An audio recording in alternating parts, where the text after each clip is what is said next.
Good evening and welcome to the inaugural edition of the Finger Lakes Golfer Podcast on FingerLakes1.com and FingerLakes1.tv. It's Monday, June 16th, 2014. I'm your host, Jim Sinicropi, and I'm joined in the studio tonight, as I will be on Monday nights throughout the summer, by the Big Easy, Bob LaPrade. Thanks for joining me up here tonight, Bob. No problem. I look forward to being here every Monday night, Jim. Talking golf. Now, Bob and I play together on Sundays usually, and then we're in a group of guys of 20, 25 guys that play on Wednesday nights at Seneca Falls Country Club. And last 5 years, I may have played more golf with you than anybody. I agree with that. I agree. So we got some war stories that we can exchange this summer, but we also got a bit of a format. So for our premiere episode, we're going to do a quick recap of the U.S. Open in Pinehurst. Bob's got a great new swing analysis app and product that he'll show you for his Pick of the Week segment. We'll talk about Lindsay May. She's an 8th grader from Auburn who won the New York State High School Championship on Sunday, shooting a 69, final round 69. Wow. And we'll give you our first hole of the Finger Lakes Dream 18, which is we're going to take 18 holes throughout the Finger Lakes, reveal one a week, and you'll have your Dream 18. So my Zen tip of the week, which will help you engaging distance control on chips, and will also take the pressure off those short putts. Nice. So before we get into it, some people may be wondering, hey, this guy here, he does a Syracuse podcast. I see him on these other podcasts. What does this guy just do? A bunch of podcasts? Thing about it is, I have two passions. Two like uber hobbies. Syracuse athletics. Thus, I host the Syracuse basketball podcast and golf in the summer. And I've been wanting to do a golf podcast for a long time. And I think when I tell you my golf history, you might understand why. So when I was about 12 years old, I saw golf on TV, 11, 12 years old, and I said, that is awesome. And fortunately, my parents were able to buy me a set of golf clubs and enroll me in junior golf, where a couple of my good friends already played, and they kicked my ass for most of my childhood. But loved the game, and then once down there in junior golf, even though I wasn't a member yet, the pro of the time, Mike Serjanik, would always let me go play with those two. And I just thought it was the best, a lot harder than it looked on TV. And so I eventually became a member at Seneca Falls Country Club and worked down there on the maintenance crew, which was, if you ask me, the perfect summer job. And I worked there for 13 years, from like age 13 to 26. Wow. In the summer. So or 25, I was pretty young. I was riding like greens mowers at a young age. I don't think they'll let you do that anymore. Right. So I also at that time caddied for our PGA pro, Nick Serafino. So I got to, you learn a lot caddying, and I got to go to some great places and play in some big time tournaments with, meet some great people. And, other than that, I just love to play the game, love to play at Seneca Falls, and love to play whenever I can. And most recently, I used to be a hothead, one time I threw my whole set of clubs in the pond on 14. And I was young. I fished them out. But I've, in recent years, subscribed to the Zen Golf philosophy. I don't know if you ever read the book Zen Golf by Dr. Joseph Perrin. Actually, I know you have, because I basically encouraged you to do it, right? Over and over until you did. And that's really changed the way I approach golf. And I still get upset out there, but I try not to. I just want to enjoy myself. And the results have proven effective. I think I've been more consistent of a player as I've gotten older, I think. Thank you, Dr. Joseph Perrin, Zen Golf. So that's my golf history. That brings me to where I am here today. I have no U.S. Opens or British Opens. No. 2 hole-in-ones. Maybe I'll tell those stories of those in future episodes. But Bob, you're a little different now. You got into the game at an older age and just fell in love with it. And while I subscribe to Zen, which you subscribe to every aspect of it, you're interested in the Zen, but you're a really technical guy. You love the golf swing, and you love to training aids and to practice, and you've become you've improved your game by like 20 strokes over, since you started. When did you start? 1999 is when I started. I embraced the game of golf, and I stepped in with both feet very, very quickly in 99. My exposure before that was very limited. To be honest with you, I probably played maybe 3 rounds before that hand. I'm probably what you would call a Tiger Woods era golfer. I'm a sports fan, so I saw Tiger Woods, early on in his career, even as an amateur. So Right. That encouraged me, I think, to hit the links. And That's interesting because you always hear about people say, well, Tiger Woods really helped the game of golf grow, and there was a big boom. You're living proof. You saw Tiger play, and you're like... I saw Tiger play, and I said... I can do that, but I'll go out and win a couple do green that. jackets. Yeah, right, yeah. So I quickly realized that it's a little bit more challenging than you think it is. And I'll say, I always considered myself a decent athlete till I played golf. And it can be, it was a very humbling experience for me, especially at the beginning. And a lot of guys, I think, at that point, because I can remember when you came on the scene down there at Seneca Falls, you shot a lot of high numbers and, like 100-somethings, Right. Everybody liked you and encouraged you. Was that part of it? Or absolutely. What made you keep going with it? Absolutely. The guys that I was playing with during that time, just to give you an example, I played my first year. I played Thursday Night League, my first round ever. Now, keep in mind, this is 9 holes. I went out and I shot like a 67, and I didn't really have an idea whether that was bad or good or well, I knew it wasn't good because I could tell. What the other guys were doing, but you didn't know any of these guys you were paired with at the time? No, so you're fresh on the scene? No, I was brand new in Seneca Falls, and I went out. And I remember that score. I'll never forget that score. It was a 67, and tonight, just for reference, you played in a golf league tonight, Seneca Falls, shot 39. Correct. Yep. So there's a market improvement. Yeah, a huge 67 to 39. Huge improvement. So I'm kind of a Tiger Woods era golfer that entered the scene and was humbled very, very quickly at how hard the game was. And veteran of the Army. Oh, yes, yeah.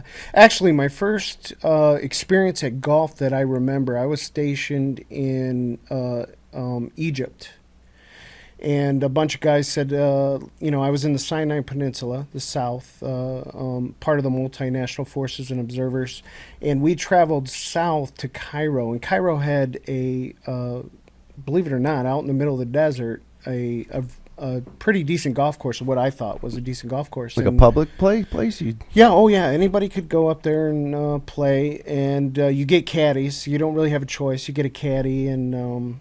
I remember going out there and playing with a bunch of guys, and I thought, this is pretty fun. I probably didn't play very well, but it was a lot of fun, and that was like my first exposure at golf. And then back to waging war. Right. Well, yeah. So would you have had the opportunity to go back there and play time and time again back then, or was that just like a special? Well, I made 2 trips. It was a long trip. It was about a 6-hour drive. Oh, wow. Yeah. It was quite a trip, but I think we did it twice. Well, so there you go. And the last thing, you're technical. Your basement has a state-of-the-art training center. Yeah, well, and you really, you're always the guy who's going through equipment. You'll putt good one day and come back with the next day with a new putter. Right. Yeah. I'm technical at a fault sometimes because I'll overthink things a little bit. I had a buddy of mine that always would kind of set me back, and he'd say, just be an athlete. Sometimes you can be too technical, and you can be paralysis through analysis, right? You think yourself to death, and then you're over the ball. You can't move. Right, exactly. Yep. Well, let's talk about some guys that are much better than us. Guys like Martin Keimer and Ricky Fowler. Yeah, these guys are a little bit better than we are. I mean, maybe next year we can try to qualify through open qualifying. Right, Right. But I was a little disappointed by the open only. That not the winner. Keimer's great guy, great player. But, it's always anticlimactic. It reminded me of those Tiger years when you tuned in for the final round of a major and just watched the guy, cruise to victory. Right. And, you wonder, is Keimer going to continue that type of dominance? Because he was, 8 shots better, right? Right, yes, yep. 8 shots better than the field of the best golfers in the world. And for Ricky Fowler, you kind of thought this might be his day, maybe, if there's an early birdie bogey type of deal and he picks up a few shots early, but, he never got close. But it was interesting to watch the battle for second. Right, place. yes, absolutely. And you're looking at Fowler with his best major finish, because he was 5th at the Masters, was his previous best. Right. And he was battling out with Eric Compton, a guy who had 2 heart transplants. Right. And, to be honest with you, this is one of the things I love about golf. You don't just come out of college and sign a contract and get a big signing bonus. You really have to earn everything you get. Absolutely, yeah. By the score you put on the scorecard. There's, even, individuals that have, been born with all the advantages and all the training. At the end of the day, you show up on the first tee, and what you score on the card is what you get. And so Compton graduated from Georgia and turned pro in 2001. He played on the Nationwide Tour in 2002 and got no wins. He went to the Canadian Tour in 2003 and 4 and dominated, winning twice and also winning the Order of Merit. And then he went back to the Nationwide Tour, which is effectively used to be the minor league tours, in 2005 to 2007. Again, no wins. In that time, he played 30 PGA Tour events. Is a non-member. You can qualify through local qualifying for certain tournaments, and it's a real journeyman's road. You might show up at an event to try to qualify the day before. You don't qualify, and you go home. Right. But, and a few sponsor exemptions. So 30 PGA Tour events in 11 years. Made the cut 18 times, so he was proving to himself that he can hang with these guys. That's incredible, yeah. His best PGA Tour finish as a non-member during that stretch was tied for 25th at the Northern Trust Open in 2011. In 2010, he advanced to the final round of Q School, and he finished tied for 100, which only granted him a conditional Nationwide Tour status. And then in 2011, on the Nationwide Tour, he won the Mexican Open, which was his first real win of any significance. Finished 13th on the money list, which was good enough for a PGA Tour card in 2012. So then in 2012, he made 16 of 26 cuts. His best finish was 13th at the John Deere Classic. Finished 163rd on the money list and failed to retain his card. Now this time, you might think, I got to get a real job. Right. Maybe go be a golf pro somewhere. But instead, he returned to qualifying school again and finished tied for 7th and regained his card in 2013. He was tied for 4th at the Honda Classic this year, so some improvement. But then on Sunday, this weekend at Pinehurst, everything changed. Right. He's tied for 2nd at the U.S. Open. He's playing in the British Open, the PGA Championship, and next year's Masters. Right. And, that's a great story. Absolutely. And one thing, I watched the tournament this Sunday when it came on live on NBC. And one thing that was interesting about him is at first, his first few holes, he seemed like he was a little nervous. And he kind of regained his composure going through, and then you could tell just by the expression and the way he swung the club that he felt more confident after the first couple holes. Right. A good player. And that was, when you're looking at a big deficit, you look for things to follow, and I really enjoyed watching him fight through that final round right until the 18th hole when he made that putt, and what a great feeling. Right. After Absolutely. a lifetime of, stick-to-itiveness. Right. Yeah. Yeah, for sure. One other final note on the Open here. Well, two final notes. First of all, Keimer was the first German player to win the U.S. Open, and no German players ever won the British Open. It's kind of odd seeing that they're over there in Europe. But Longer's won the Masters. I think he may have won a PGA championship as well. But the only one the Germans need for the career Grand Slam now is the British Open, and I think Keimer's probably the odds-on favorite heading into it. Oh, absolutely. Yeah, he's hitting the irons great, and there's one thing that I tend to do as a viewer is when it's a runaway, which it basically was with this week's match. I tend to look at technique that the players are using because it's not so interesting if you got Fowler falling off a little bit. And so one thing I can say about Keimer was his putting technique was incredible. And if you look at one thing that sticks out in my mind is if you look at his right forearm, how it stays in line with the club, the shaft of the club. He does a tennis ball drill on the range. He puts a tennis ball between his forearms. Right. And if you look at his right forearm, how it stays in line with the shaft, and a lot of pros do this on tour. If you just look at how their right arm stays in line with that shaft, it improves your consistency in your stroke. Shaft's an extension of your arm. Right. Yep. Yeah, well, I think we'd all do well probably to look at Martin Keimer's swing and see what we can take out of it. Yeah, absolutely. Last U.S. Open for NBC, which is I don't like it. It's going to be on Fox next year. Greg Norman's going to actually be the analyst. Wow. Which who knows? Maybe it'll be good, maybe it'll be bad. But you got Johnny Miller. Yeah, Johnny Miller's going to be missed. U.S. Open, NBC, Golf Channel.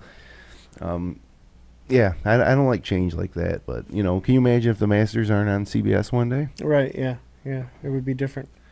So, changes ahead there. And it's not, I think it's not just the U.S. Open. I think it's all the USGA championships will be on Fox this year. Oh, really?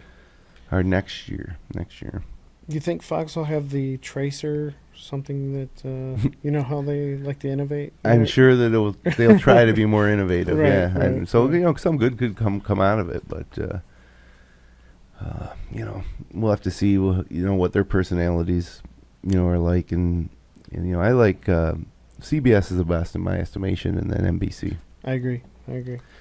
So, all right, Bob. Let's move ahead to our first segment of tonight's show, and it's a segment called Bobby's Pick. I'm not even sure since it's the first one. I'm trying to find the. Yeah, I think it's. Here it is. Bobby's Pick of the Week. Yeah, it's my pick of the week. So every week I'm going to pick something.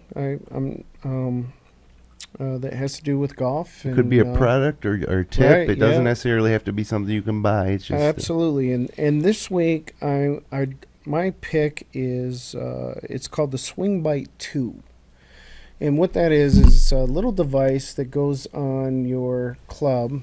Let me see if I can get you to see this. You can see it kind of what it is the shaft will go down the center of this device. So you open it up wide enough to get over the grip? Or? Right. Now, this is the second generation of this device, and I think they had to move to the second generation rather quickly because of the way it attaches to the club. As you can see, this is actually a pretty sturdy device that clips and latches to the shaft of the club. Before, they had this little flimsy rubber piece that would kind of latch and it would move. You'd swing and it'd swing around the club. And this thing measures like loft angle and all sorts of stuff. So you can't, if it moves, you've got no data. Right. Okay. Right. So you can use this on your putter and up through your driver. And what it does is it shows you basically it does a good job at swing plane and swing speed. And its strengths are in the swing plane and swing speed. Now, it's a good alternative to using radar-based type swing analysis. because the radar-based swing analysis machines are fairly expensive. Yeah. What's the price point on this thing? The price point is anywhere from like $140 to $160, depending where you purchase it. And what's nice about it is it'll sync with your mobile phone. Right, which is where things really get awesome. Right. So you can use this on a Apple product, either a iPad or iPhone, or you can use it on an Android product, pad or phone. So it's nice. If you're on the range and you want to use it, you can have the phone in your pocket. You just start it. Feedback. You take your swings. It gives you a good look at what's happening in your swing. So let's show them now what they're going to see. Sure, absolutely, yeah. This is the actual screenshot of your swing, right? Yeah, this is one of the swings. I've only taken about 4 swings with this, but this is this is good cool. shot. This is the best. Ready? Here we go. So as you can see here, this is after the swings actually happened. You can see that it'll show you face on down the line, and it'll show you the actual plane of the swing going back and going forward. And it'll run through the swing. Now it'll be much smoother on your device. The way I recorded this wasn't the best in the world, but it'll show you where you take it back and where you come forward. The swing speed compared to a AccuSport Pro device is within a mile an hour. So the swing speed's really, really accurate on this. The swing plane, and I feel it's pretty confident, because what I did with it is I took a couple Jim Furyk type swings. I took some odd swings just to try to find out if it was doing what it was supposed to do, and it did. It reacted to what I was doing. So you can see the loop at the top in that diagram? Absolutely. So now, here you got some feedback here. Right. One thing I like about it is it shows you your shaft lean at impact. That'll tell you if you're flipping the club a little bit. It'll also show your address statistics as well. But one of the main reasons I got it was for that impact angle at address, to ensure that I'm leading with the hands coming into the ball. Well, that is pretty cool. And I'm going to throw that device on my club Wednesday night or this weekend. Absolutely. All you got to do is download the app, have a buddy who's got the little device. You put it on, you take a couple swings, and you can go home with it and take a look at it. So you can download the app on multiple devices? Absolutely. And use the same? Yep. For sure. That's pretty cool. All right, well, let's take a look at some news around the general area here, some golf news around the Finger Lakes. And I got to tell you, so impressed when I saw the news this morning of Auburn 8th grader Lindsay May, who shot a 69 at Delhi on Sunday, winning the New York State Girls High School Golf Championship by 3 strokes. Finished tournament at 2 over par. May's round in her tournament took a decisive turn on the par 5 ninth, which she eagled to move to 1 under on the day. And this is an 8th grader, by the way. And in control of her destiny, she birdied 11, 12, 17, and she started the day in 8th, won the tournament. Auburn teammate Larissa Carter also finished in the top 10, as she's a senior, and she was 8th with a score of 12 over. Now, a lot of people, Bob, are saying, well, if I played the high school girls tees, I'd shoot 65. Right. I'm here to tell you that people that think that are wrong, because you try it if you ever got time at playing auxiliary 18 or something. Play the women's tees. See, the holes are shorter, but you got to score just the same as you do from the tips. Right. Well, the scoring range is always 100, 120 in, right? So you still have to hit the same shots coming into the hole, the same second or same type of second shots, right? So if you're hitting it, if every tee's 30 yards shorter, so you got a 30-yard less approach shot, you still have to hit the shot. And you look at these girls on TV. Watch the U.S. Open coming up this week. They're playing at the same venue. Their tees are going to be shorter, but they still have to hit great shots into the greens to score. Right. Yeah, I'd wager to say if I played that same course that Lindsay May played, I probably would have. Normally I shoot I'm a 5-6 handicap, so I'm normally shooting high 70s, low 80s. It'd probably be about the same. Right. Yeah. Maybe a little lower. Who knows? Maybe you drive a few par fours. I don't know. I'm sure they didn't shorten up too much for the ladies. Right. Yeah. So congratulations, New York State champ to an Auburn Maroon. Your alma mater, Bob, I believe. Didn't you go to Auburn? Or no, you went to Romulus. No, South Seneca. South Seneca. Yeah, sorry about that. Yep. Sorry about that. It's all right. More. I got a question for you. Okay. I just realized Mays, isn't that a she's the from famous Auburn, right? May golf family. Yeah, it's got to be. They've had quite a few good golfers come out of that family, I believe, including pro. Yeah, absolutely. David May. Yes, I think that was his name. Yeah, he had a U.S. Open appearance not too long ago, right? Yeah. Yep. Was it last year? 2 years No, ago? I think it was a little longer than that, but yeah. Well, if you're an 8th grader and you're shooting 69 win the state title, good chance you might be on track to maybe playing the U.S. Open of your own. Right. Sooner than later. Right. Also, in the news this week, deadline for the New York State Men's Am was Friday, so you missed it if you didn't sign up yet. But it's over at... there's a lot of places locally. The Finger Lakes... Bellevue is one of them, right? Bellevue is where the tournament is. Oh, yeah.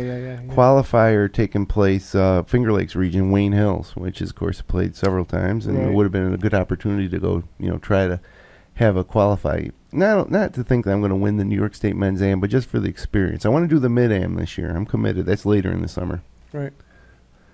And there's also a qualifier on July 7th at Syracuse at Drumlins. Timber Banks, a Sunday qualifier, July 20th. I think that's a last chance for anybody who didn't get in. I think you still can sign up for that one.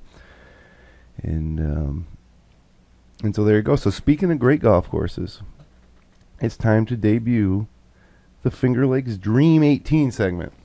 Nice. Now what we're going to do is we're going to pick a hole every episode, local hole. I'm not talking about going all the way out west to Oak Hill or, even as far east as Turning Stone. This is Finger Lakes, the Finger Lakes Dream 18. So, while technically Monroe County's in the Finger Lakes region, we're going to keep it a little bit east and south. Canandaigua, Penn, Wayne Hills, or Wayne County, Seneca County, Tompkins County, and Cuga County. A lot of golf courses, and I played a lot, and so have you. Mm-hmm.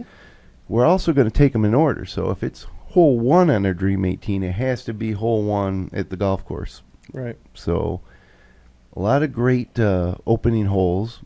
Our opening hole at Seneca Falls, Bob, very short, about 295 par 4. 279. 279, thank you. 279. I like an easy opening hole. I think it's gets you into your round, assuming that you can take advantage of the ease of the hole. It's always super frustrating at Seneca Falls when you make a 5 or 6 on the opening hole. But any other great opening holes besides the one that we actually chose that you can?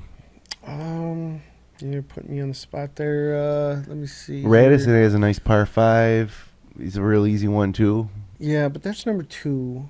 No, 2's a par 3. Hole 1's par 5. Oh, is it? Yeah. You tee off to the left of the putting green. Yeah, you're right. Yeah. With the bunkers guarding the green on the left. Yeah, a lot of bunkers, even off the tee shot. Right. But short, reachable for even an average distance hitter. Right. Yep. Other great starting holes, man. I don't know. Maybe we don't have many. I don't really have a lot. I can think of a lot deeper into a round, but starting holes, I kind of breeze through them in my head, I guess. Skinny Atlas is a par 3, long par 3. Ever play Skinny Atlas? I don't think so. No. I played a few times, and their opening hole is like a 230-yard par 3. Wow. That would be different, huh? Yeah. Playing that every week. Yeah, you'd actually smart thing to do is get to the range and, hit that shot is the last thing you do. Right, yeah. Yep. Which for a lot of people would be a driver. You know? Right, yeah, right. Full 3-wood. Yeah, well, might as well let our listeners and viewers in on the hole we actually chose. And that would be down at Ithaca Country Club, the opening hole at Ithaca. Now, we've both played Ithaca Country Club. It's one of my favorites, Yep. courses. Several times, yep. The opening hole, you're on an elevated tee underneath a giant, I think it's an oak tree. Yes, yep. The putting green behind you, down low, the bottom of a slope. The clubhouse overlooking, they have a second tier patio at Ithaca. Right. The 18th greens to your right, and it's a difficult hole. It's you drive right down the hill into a valley, and then you come up a big hill to an elevated green that's kind of out in the open. There's not much around it, and from the top of that green, it's pretty good view. You can see down towards the Cornell course, which neighbors the Ithaca course. But great hole, a great way to start. I always get excited when I play at Ithaca, when I'm on that tee. Yeah. There's quite a bit of slope in that hole as well, right? I mean, doesn't it have some rolling right to left? Yeah, I've made a few sevens. Yeah, it's a good challenging hole. And let's see here. I got a story about the first hole at Ithaca, actually. Junior golfer, maybe 15, and wasn't very good. But we'd go play in these junior tournaments, and some guys in these tournaments were good. Like, they were shooting mid-70s. So I step up on the first tee, pretty nervous, and I set my tee in, and I pull out my Daiwa 3-wood. It's a wooden club, black, and because I was hitting 3-wood off the tee, I wasn't going to pull out my TaylorMade burner, right? The first metal club ever created. So I pulled out my 3-wood, took a deep breath, and all of a sudden I hear the guy with the microphone, because they announced us. He said, Jimmy. And I stopped, and he says, you're teed up in front of the tee markers. Oh, and wow. so I had to take the ball back, and, which is, I'm glad he told me. It would have been a penalty. Right. But, I was obviously very embarrassed. I don't know what I shot. I don't even remember what I did off the tee, but I do remember him calling me off on the microphone in front of everybody. There's a bunch of parents around, first tee. Yeah. So that's hole 1 of our Dream 18, Bob. Next week, a hole 2. Okay. We need to find a hole 2 from a course here in the Finger Lakes, and if you have any suggestions, email us at contact@fingerlakes1.com. That's fingerlakes1, the digit 1.com. And put FLX golfer in the subject and give us a suggestion. Because we haven't decided yet. This is something we're probably going to be thinking about all week, every free moment. That's a good number 2. So that brings us to our final segment of the evening, and that's my Zen tip of the week. I mentioned earlier that I'm a big proponent of Zen golf, a little Buddhist approach to golf. And this is one of my favorite tips taken from the book and applied. And a lot of people think, oh, geez, I'll just read Zen golf and I'll start acting that way. Yeah. And you have to practice it almost like you practice, hitting balls. Right. A lot of people might think it's ridiculous, but I tell you, golf, unlike any other game, is a mental game. And the way you apply yourself to your behavior and thoughts and emotions on the golf course greatly affects how you're going to perform. Now, if you're just out there having fun, drinking beer and playing golf, and you're not too concerned about the score, who cares? But if you're like, I want to shoot this certain score, then I'm telling you, this stuff is just as important as, getting a lesson from a pro and working on your swing. I can't agree with you more. You're right. So my Zen tip of the week this week, it has to do with putting distances in perspective. Now, one way I can say this would be, let's say that you are off a green about 10 yards maybe off the green, 5 yards, and you have a chip shot to a pin that's maybe in the middle of the green. Let's say it's a short one. Maybe it's only about 30 feet once you get on the green. A shot you should get up and down every time. Or it could be a difficult shot where you need to hit a certain distance. But the first thing you got to do is look at that distance. Look at your ball, look at the hole, look at that distance, look up and down the line. Then let your eyes continue from the pin to the back fringe behind it. And look at that distance. Compare it to the distance of your shot. Then go beyond that. Take the distance to a tree behind the green. It might be, so now you might be 3 times further away than the shot you have. Then take it even further out. Envision the distance to maybe the green on the adjoining hole and kind of feel that distance. Now this all happens a lot faster than I'm making it. You're not going to be standing there with your eyes closed while everybody wonders what the hell's going on. Why does he hit his chip shot? But while other people are hitting their shots and when you're preparing, you can kind of go through this kind of quickly. Then push it out even further. Like we play at Seneca Falls, if I'm on some of the greens, I will then imagine the distance from where I am to the shore of Cuba Lake, and then the other side of Cuba Lake, and then Auburn, New York, and maybe to the Carrier Dome in Syracuse.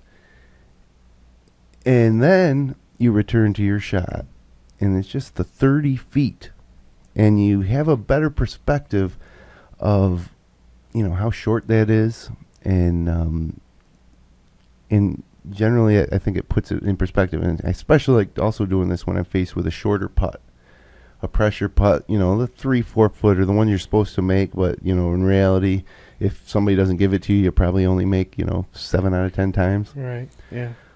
And I like to do that because it puts in perspective how short that actually is, and it takes a little bit of pressure off. So that's my Zen tip of the week. And I'll have more tips of the mental side for you every week. You almost put me to sleep there, Jim. You had me super relaxed with that explanation. That was great. But that does 2 things for you. By comparison to other distances, it helps you understand the distance of your shot. Right. Instead, a lot of people will say, "I'm going to hit this at 7:00, and from this distance, I'm going to hit it at 8:30." Yeah. I like play more by feel. And so anything I can do to give my subconscious information to process without me even realizing what I'm doing is advantageous. I used to be a try to hit it to a spot kind of guy, and now I'm more of a, I'll take a practice swing and I go, does that feel right for where I want to hit it? Instead of saying, I want to hit it to that burnt out spot on the green or, whatever.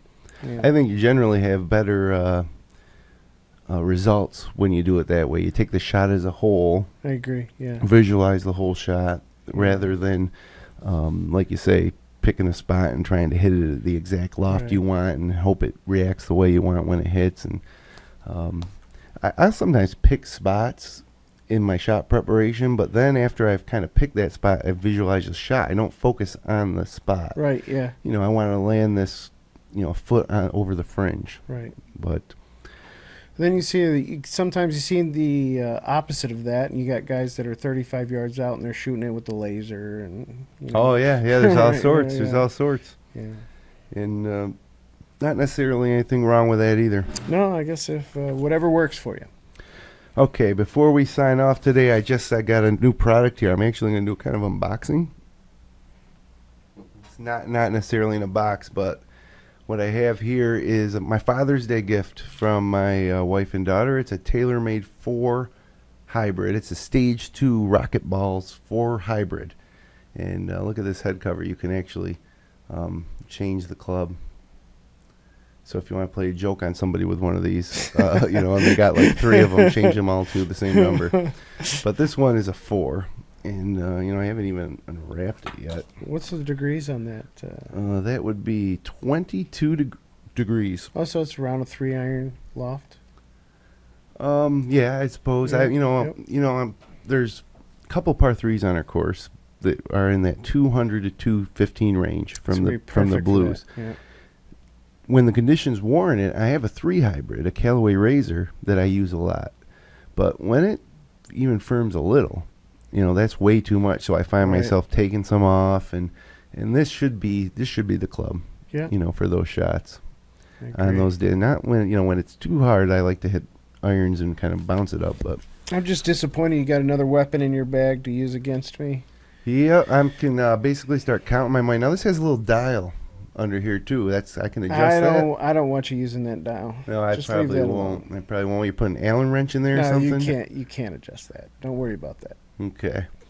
And I got a stiff flex shaft in this thing. It's a rocket fuel shaft.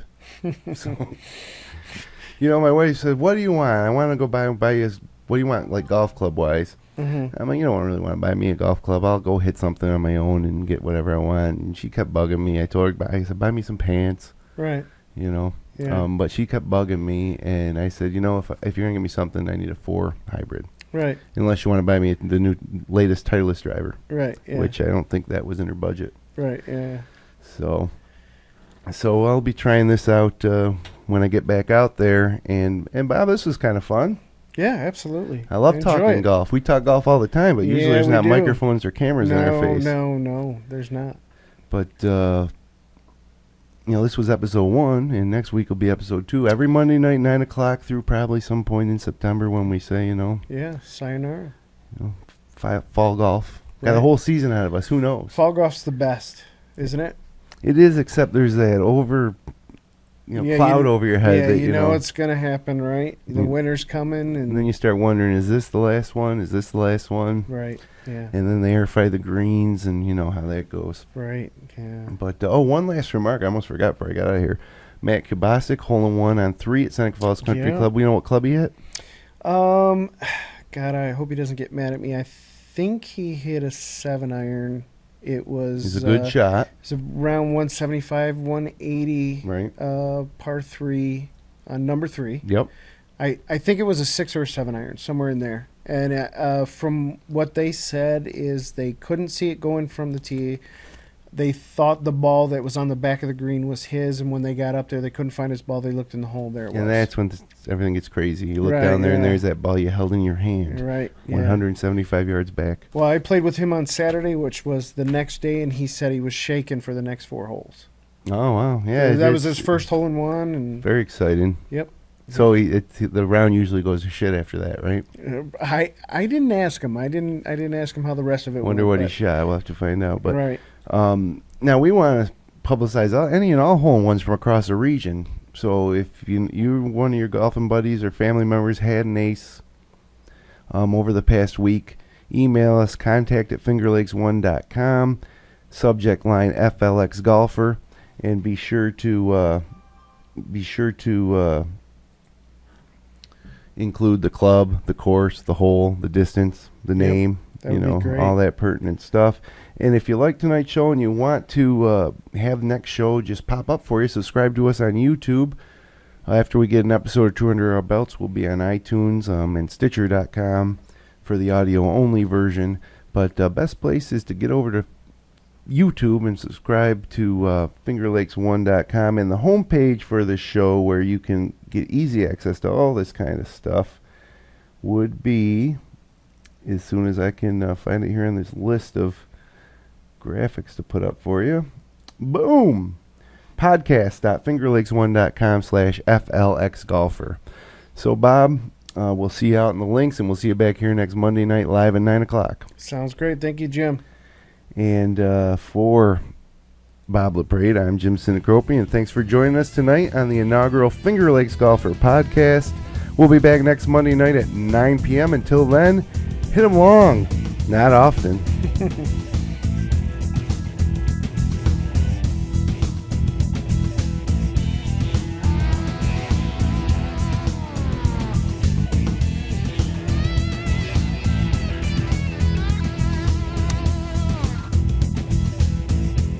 Support great local content like this by becoming a patron of FingerLakes1.com. Visit patreon.com/FL1. FingerLakes1.com